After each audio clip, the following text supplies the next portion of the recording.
Chapter 8. The game is made for a player. Einstein's violin. At one point in his career, Albert Einstein was asked by a small local organization to be the guest of honor at a luncheon and to give a lecture about his research. He agreed to do so. The luncheon was quite pleasant, and when the time came, the host anxiously announced that Albert Einstein, the famous scientist, was here to talk about his theories of special and general relativity. Einstein took the stage, and looking out a largely non-academic audience consisting of mostly old ladies, he explained to them that he certainly could talk about his work, but it was a bit dull, and he was thinking perhaps instead the audience would prefer to hear him play the violin. The host and audience both agreed that it sounded like a fine idea. Einstein proceeded to play several pieces he knew well, creating a delightful experience the entire audience was able to enjoy, and surely one they remembered for the rest of their lives. Einstein was able to create such a memorable experience because he knew his audience. As much as he loved thinking and talking about physics, he knew that it wasn't something that his audience would really be interested in. Sure, they asked him to talk about physics, but they thought it would be the best way to get what they really wanted, an intimate encounter with the famous Albert Einstein. To create a great experience, you must do the same as Einstein. You must know what your audience will and will not like, and you must know it even better than they do. You would think that finding out what people want would be easy, but it isn't, because in many cases, they don't really know. You might think they know, but often there's a big difference between what they think they want and what it is they will actually enjoy. As with everything else in game design, the key here is a kind of listening. You must learn to listen to your players thoroughly and deeply. You must become intimate with their thoughts, their emotions, their fears, and their desires. Some of these will be so secret that your players themselves are not even consciously aware of them, and as we discussed in Chapter 5, it is often that these are the most important. Project yourself.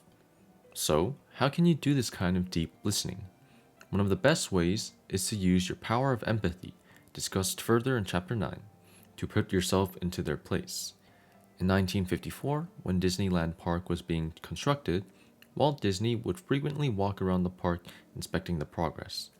Often, he would be seen to walk for a distance, stop, and suddenly crouch to the ground, peering at something in the distance. Then he would get up, walk a few steps, and crouch again. After seeing him do this repeatedly, some of his designers asked what he was doing. Was something wrong with his back? His explanation was simple. How else could he know that what Disneyland would look like to children?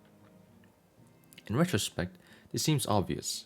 Things look different at different eye heights, and the perspective of children at Disneyland is just as important, if not more, than the perspective of adults. And physical perspective is not enough.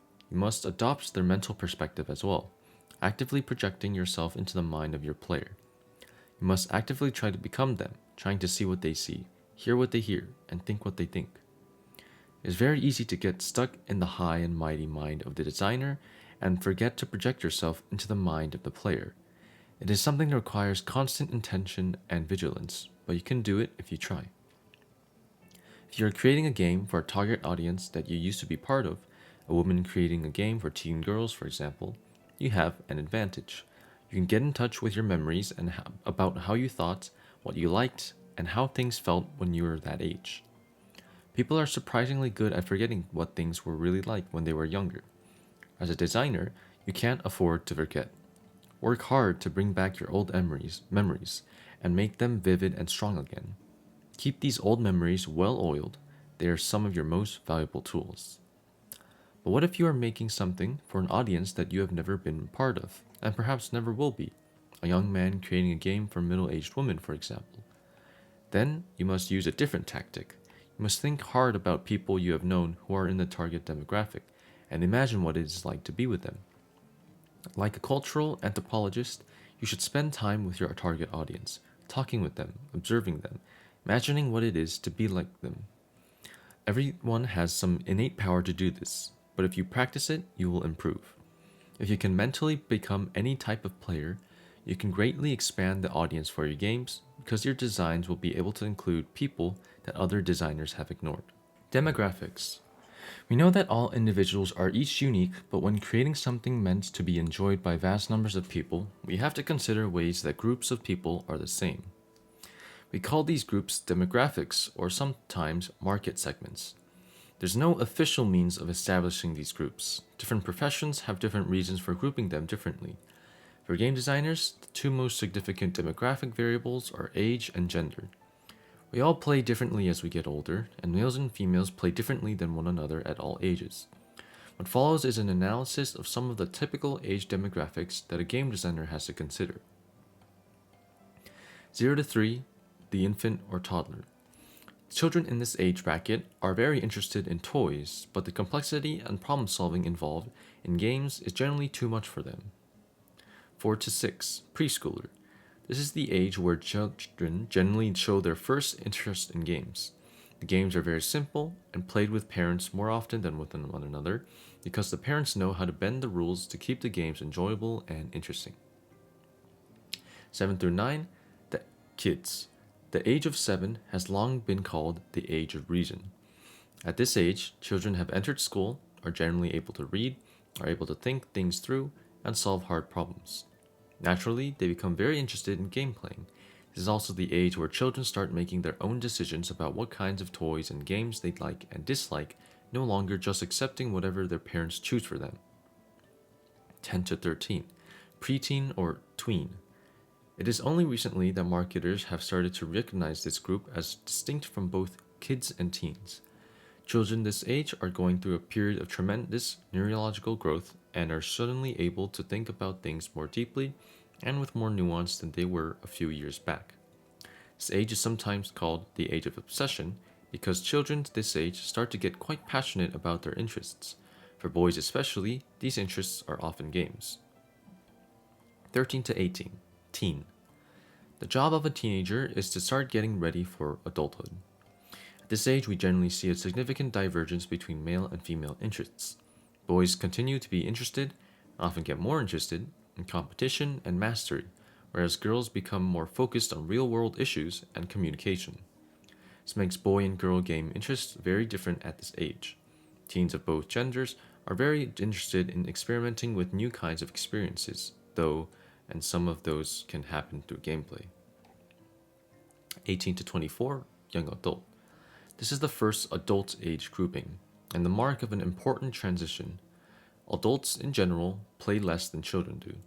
Most adults do continue to play, but at this point, with their teenage experiments out of the way, they've established certain tastes about the kind of play and entertainment they enjoy.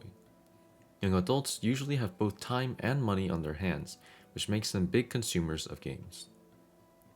25 to 35, 20s and 30s. At this age, time starts to become more precious. This is the age of peak family formation.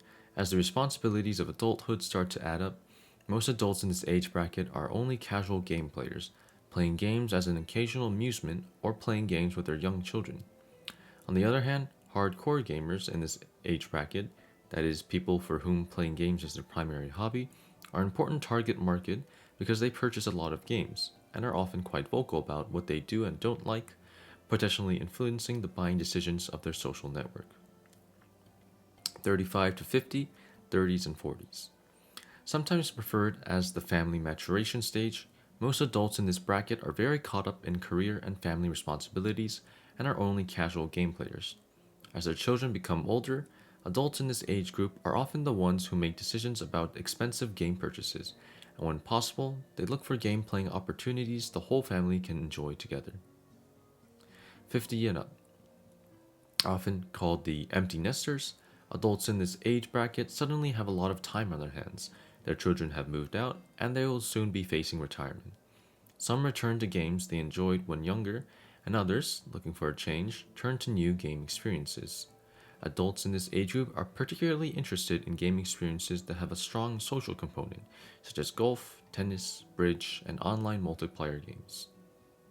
There are other ways to break up groups by age, but these 9 groups are how the game industry usually does it, because they reflect changes in play patterns.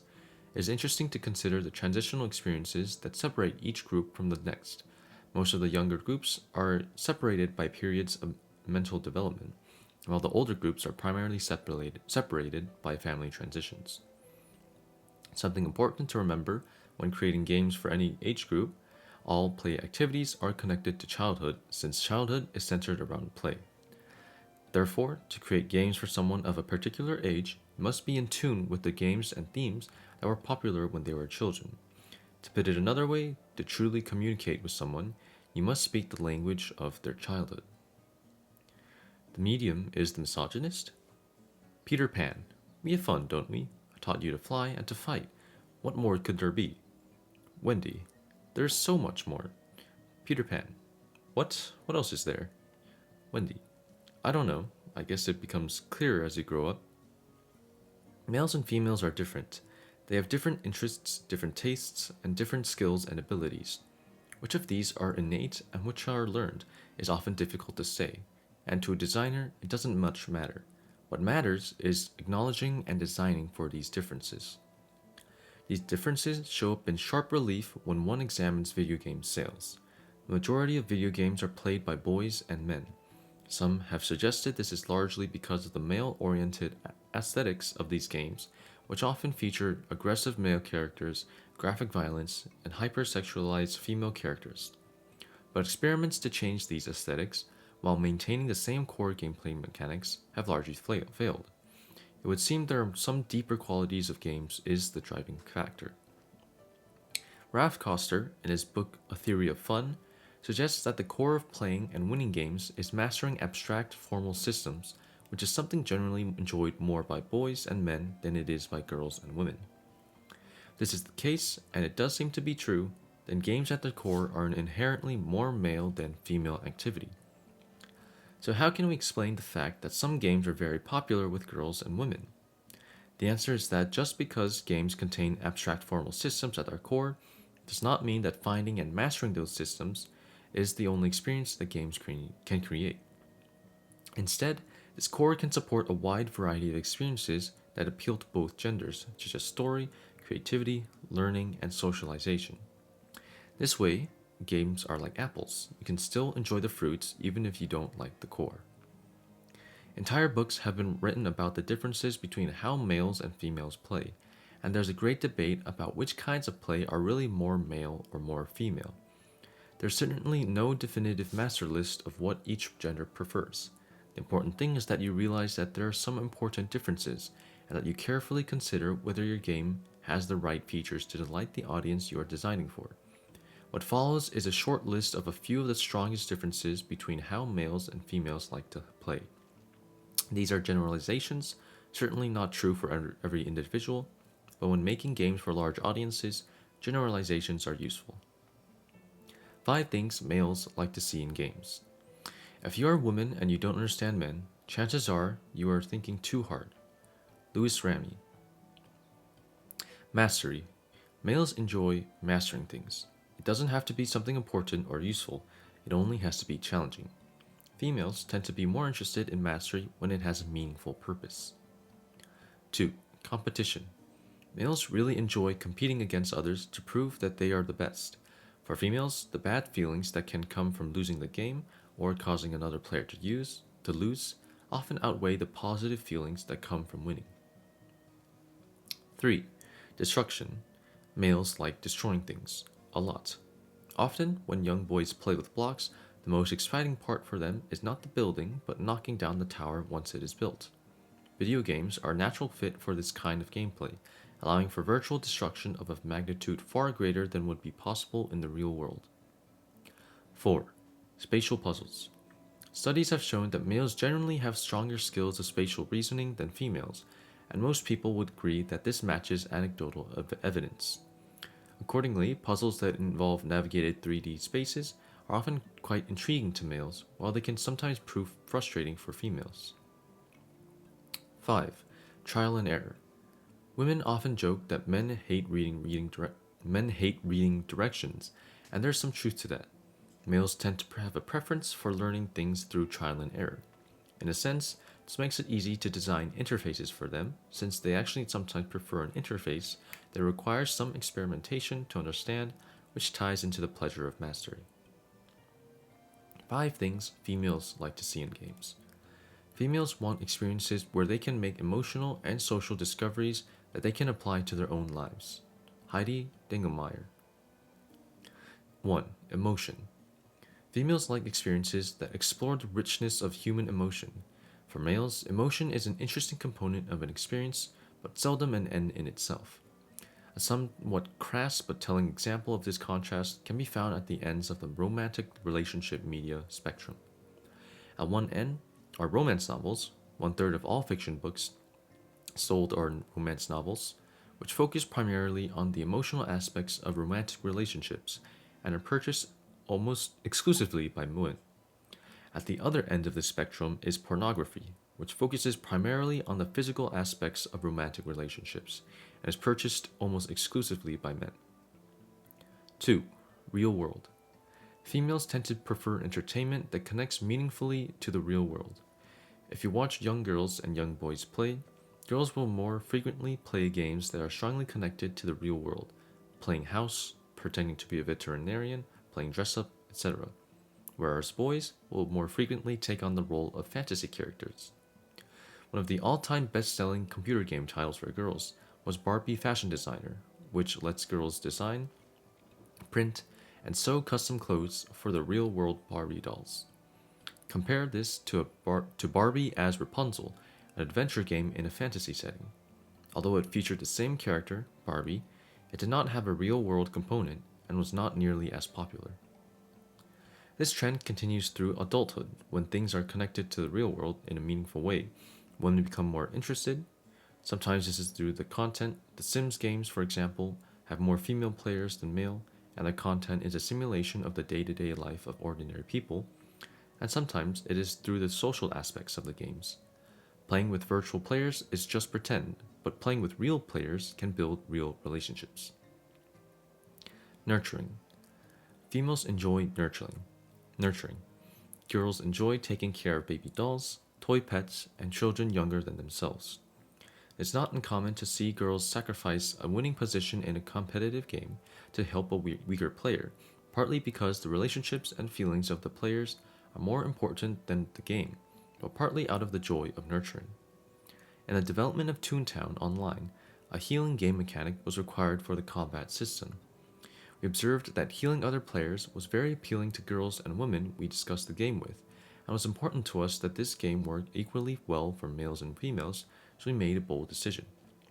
In most role-playing games, players mostly heal themselves, but have the option of healing others. In Toontown, you cannot heal yourself, only others. This increases the value of a player with healing skill and encourages nurturing play. A player who wants to can make healing their primary activity in Toontown. 4. Dialogue and verbal puzzles. It is often said that what females lack in spatial skills, they make up for in increased verbal skills. Women purchase many more books than men do, and the audience for crossword puzzles is mostly female. Very few modern video games do much very interesting or meaningful with dialogue or verbal puzzles at this point in time, and this may be an untapped opportunity. 5. Learning by example. Just as males tend to issue instructions favoring a trial and error approach, females tend to prefer learning by example. They have a strong appreciation for clear tutorials that lead you carefully, step by step, so that when it is time to attempt a task, the player knows what she is supposed to do. There are many other differences, of course. For example, males tend to be very focused on one task at a time, whereas females can more easily work on many parallel tasks and not forget about any of them. Games that make use of this multitasking skill, The Sims for example, can sometimes have a stronger female appeal. You must look closely at your game to determine its strengths and weaknesses on a gender basis.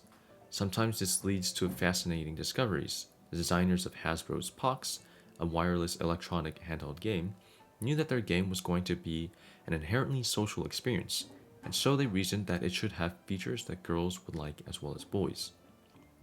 As they observed children playing in playgrounds, however, they noticed something very interesting.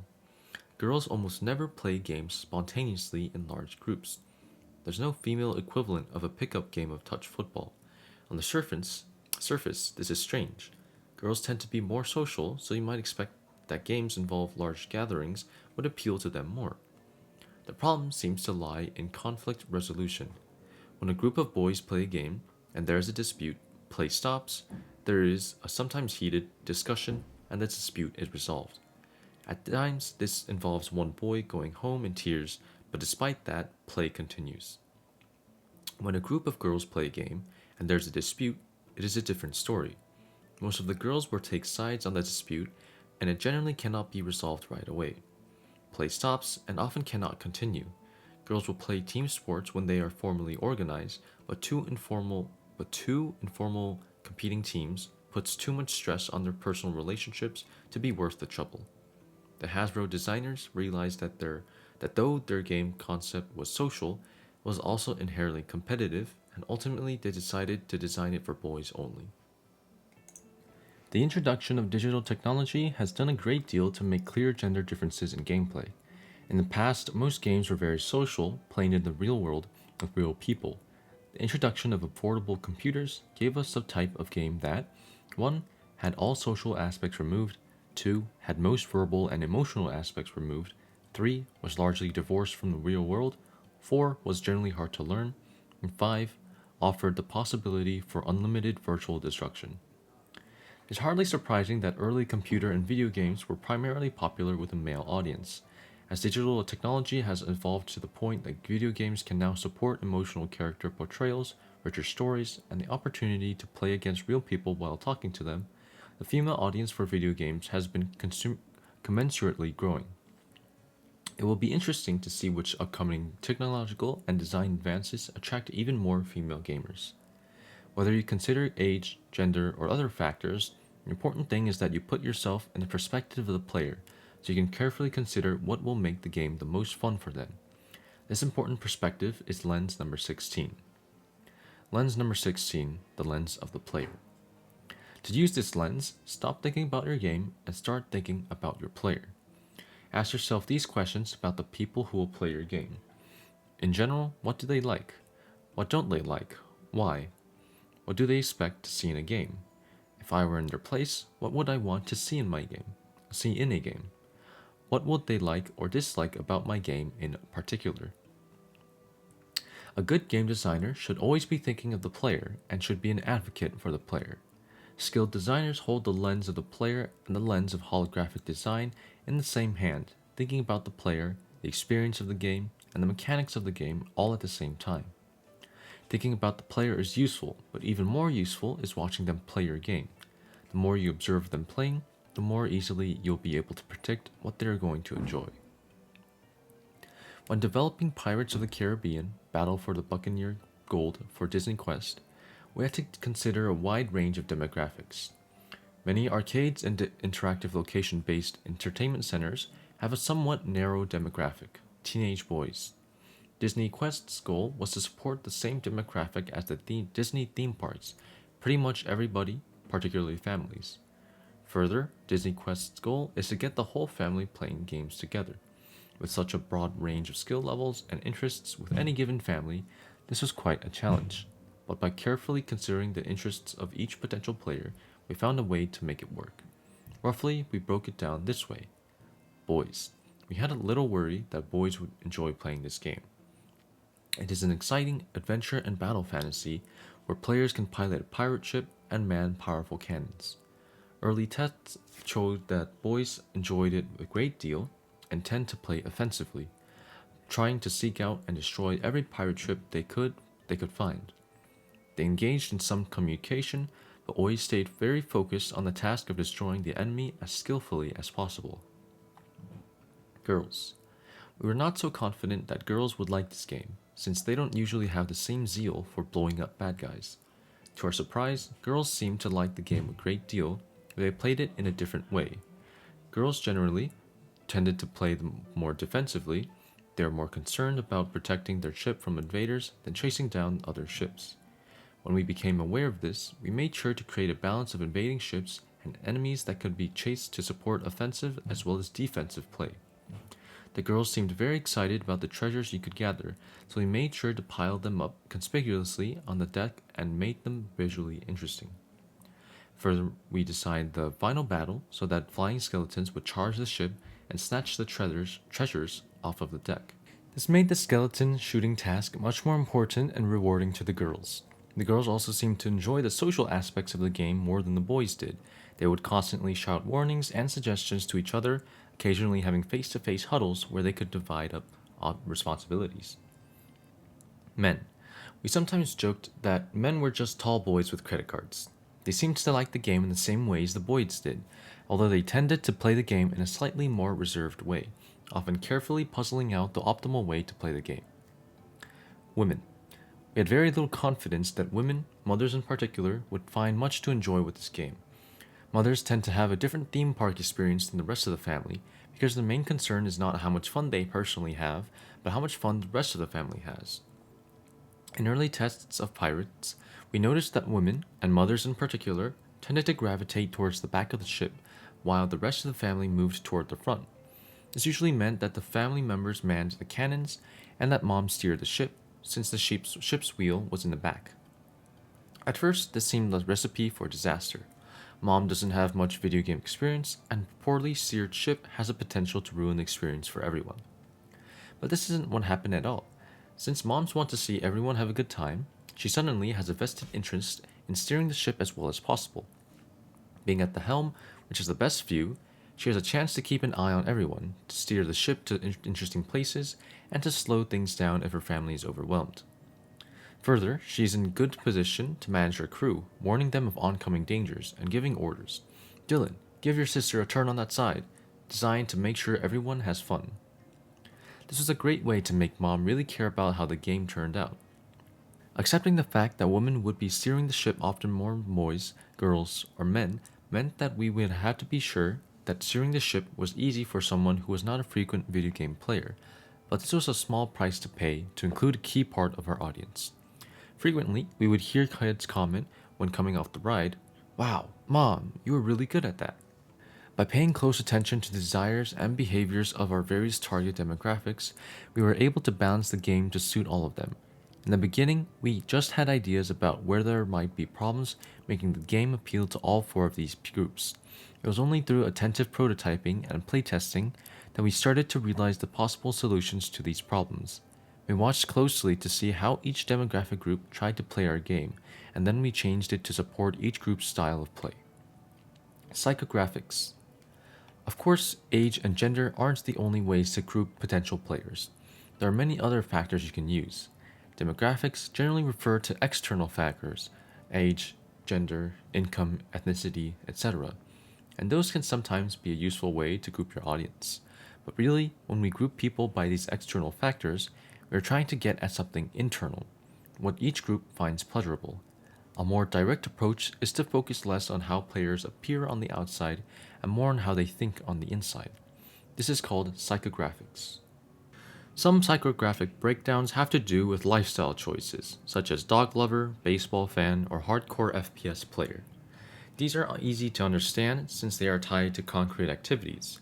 If you're creating a game about dogs, baseball, or shooting people in tunnels, you'll naturally want to pay close attention to the preferences of each of these lifestyle groups.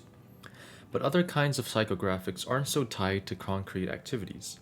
They have more to do with what a person enjoys the most, the kind of pleasures they look for when participating in a game activity, or really any activity. This is important for, ultimately, the motivation for every human action can be traced back to some kind of pleasure seeking. It is a tricky business, though, for there are many kinds of pleasures in the world, and no one seeks only one kind. But it is certainly true that people have their pleasure preferences. Game designer Marc LeBlanc has proposed a list of 8 pleasures that he considers the primary game pleasures. LeBlanc's taxonomy of game pleasures. 1. Sensation. Pleasures of sensation involve using your senses, seeing something beautiful, hearing music, touching silk, and smelling or tasting delicious food are all pleasures of sensation. It is primarily the aesthetics of your game that will deliver these pleasures. Greg Kostikian tells a story about sensation. As an example of the difference that mere sensation can make, consider the board game Axis and Allies. I first bought it when it was published by Nova Games, an obscure publisher of hobby games, and an extremely garish board and ugly cardboard counters to represent the military units. I played it once, though thought it was pretty dumb, and put it away.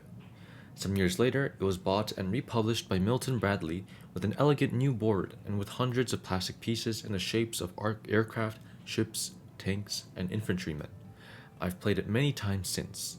It's the sheer tactile joy of pushing around little military figures on the board that makes the game fun to play. Sensory pleasure is often the pleasure of the toy. See lens number 15. This pleasure cannot make a bad game into a good one, but it can often make a good game into a better one. 2. Fantasy. This is the pleasure of the imaginary world, and the pleasure of imagining yourself as something that you are not. We'll discuss this pleasure further in chapters 17 and 18. 3. Narrative. By the pleasure of narrative, LeBlanc does not necessarily mean the telling of a prescribed linear story. He means instead of dramatic unfolding of sequence of events, however it happens. We'll be talking more about this in chapters 14 and 15. 4. Challenge. In some sense, challenge can be considered one of the core pleasures of gameplay, since every game, at its heart, has a problem to be solved. For some players, this pleasure is enough, but others need more. 5. Fellowship. Here, LeBlanc is referring to everything enjoyable about friendship, cooperation, and community. Without a doubt, for some players, this is the main attraction of playing games. We will discuss this further in chapters 21 and 22. 6. Discovery. The pleasure of discovery is a broad one. Anytime you seek and find something new, that is a discovery. Sometimes this is the exploration of your game world, and sometimes it is the discovery of a secret feature or clever strategy. Without a doubt, discovering new things is a key game pleasure. 7. Expression. This is the pleasure of expressing yourself and the pleasure of creating things. In the past, this is a pleasure that was generally neglected in game design. Today, games allows players to design their own characters and build and share their own levels. Often the expression that takes place in a game does little to achieve the goals of the game. Designing new outfits for your character doesn't help you advance in most games, but for some players, it may be the very reason they play. 8. Submission. This is the pleasure of entering the magic circle, of leaving the real world behind and entering into a new, more enjoyable set of rules and meaning. In a sense, all games involve the pleasure of submission, but some game worlds are simply more pleasing and interesting to enter than others. In some games, you are forced to suspend your disbelief. In others, the game itself seems to suspend your disbelief effortlessly, and your mind easily enters and stays in the game world. It is these games that make submission truly a pleasure. It is useful to examine these different pleasures, because different individuals place different values on each one. Game designer Richard Bartle, who has spent many years designing MUDs and other online games, observes that players fall into 4 main groups in terms of their game pleasure preferences. Bartle's 4 types are easy to remember because they have the suits of playing cards as a convenient mnemonic. It is left as an exercise to the reader to understand why each card suit was chosen to represent each category. Bartle's taxonomy of player types. 1. Achievers. Achievers want to achieve the goals of the game. Their primary pleasure is challenge. 2. Explorers. Explorers want to get to know the breadth of the game. Their primary pleasure is discovery. 3. Socializers. Socializers are interested in relationships with other people. They primarily seek the pleasures of fellowship. And 4. Killers. Killers are interested in competing with and defeating others. This category does not map well to LeBlanc's taxonomy. For the most part, it seems killers enjoy a mix of the pleasures of competition and destruction. Interestingly, Bartle characterizes them as primarily interested in imposing themselves on others, and includes in this category people who are primarily interested in helping others. Bartle also proposes a fascinating graph, figure 8.4, that shows how the 4 types neatly cover a sort of space. That is, achievers are interested in acting on the world, explorers are interested in acting with the world, socializers are interested in interacting with players, and killers are interested in acting on players. We must use caution when trying to make such simple taxonomies to describe something as complex as human desire. Under close scrutiny, both Leblanc's and Bartle's taxonomies and other similar lists have gaps, and when misused can gloss over subtle pleasures that might easily be missed, such as destruction and nurturing, which we encountered in our discussion of gender. Below is a list of a few more pleasures to be considered. Anticipation. When you know a pleasure is coming, just waiting for it is a kind of pleasure. Delight in another's misfortune. Typically, we feel this when some unjust person suddenly gets their comeuppance. It is an important aspect of competitive games. The Germans call it Schadenfreude. Gift giving. There's a unique pleasure when you make someone else happy through the surprise of a gift. We wrap our presents to heighten and intensify this surprise. The pleasure is not just that the person is happy, but that you made them happy. Humor. Two unconnected things are suddenly united by a paradigm shift. It is hard to describe, but we all know when it happens. Weirdly, it causes us to make a barking noise. Possibility. This is the pleasure of having many choices and knowing you can pick any one of them. This is often experienced when shopping or at a buffet table. Pride in an accomplishment. This is a pleasure all its own that can persist long after the accomplishment was made. The Yiddish word naches is about this kind of pleased satisfaction, usually referring to pride in children or grandchildren. Purification. It feels good to make something clean. Many games take advantage of the pleasure of purification. Any game where you have to eat all the dots, destroy all the bad guys, or otherwise clear the level is taking advantage of this pleasure. Surprise. As lens number 2 surprise shows us, the brain likes surprises. Thrill. There is a saying among roller coaster designers that fear minus death equals fun.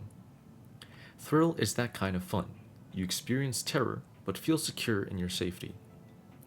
Triumph over adversity. This is that pleasure you have accomplished something that you knew was a long shot. Typically, this pleasure is accompanied by shouts of personal triumph. The Italians have a word for this pleasure, fiero. Wonder. An overwhelming feel of awe and amazement. And there are many, many more. I list these pleasures that fall out of easy classification to illustrate the richness of the pleasure space. Lists of pleasures can serve as convenient rules of thumb, but don't forget to keep an open mind for ones that might not be on your list. The crucial perspective of pleasure gives us lens number 17. Lens number 17, the lens of pleasure. To use this lens, think about the kinds of pleasure your game does and does not provide. Ask yourself these questions. What pleasures does your game give to players? Can these be improved? What pleasures are missing from your experience? Why? Can they be added? Ultimately, the job of a game is to give pleasure. By going through lists of known pleasures and considering how well your game delivers each one, you may be inspired to make changes to your game that will increase your players' enjoyment. Always be on the lookout, though, for unique, unclassified pleasures not found in most games, for one of these might be what gives your game the unique quality it needs. Knowing your players intimately, more intimately than they know themselves, is the key to giving them a game they will enjoy. In Chapter 9, we will get to know them even better.